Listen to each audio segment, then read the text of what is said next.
Welcome to the Tech Egg. Don't get scrambled. Enjoy the video. In this video, I will show how to open Ledger in QuickBooks Online, only ways. First, log into QuickBooks Online, open Reports, then choose Transaction Detail by account. Use the filter panel to set dates, accounts, and customer or vendor fields. Click Run Report to load entries, then use the Export or Print button if you need a PDF or spreadsheet for review.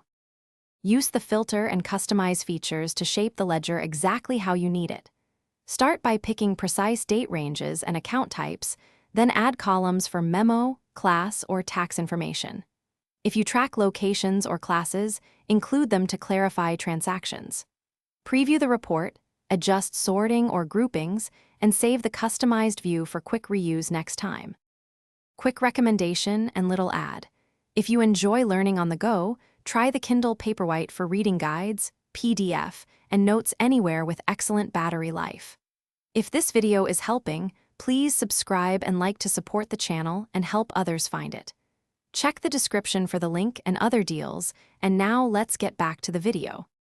After you run the ledger, use Export to get an Excel file for deeper analysis or formulas.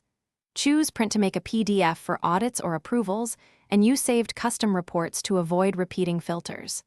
Name the saved report clearly and set sharing permissions if teammates need access. These steps keep records tidy and make monthly close faster without hunting through menus. Thanks for watching. Consider subscribing if I helped unscramble your problems.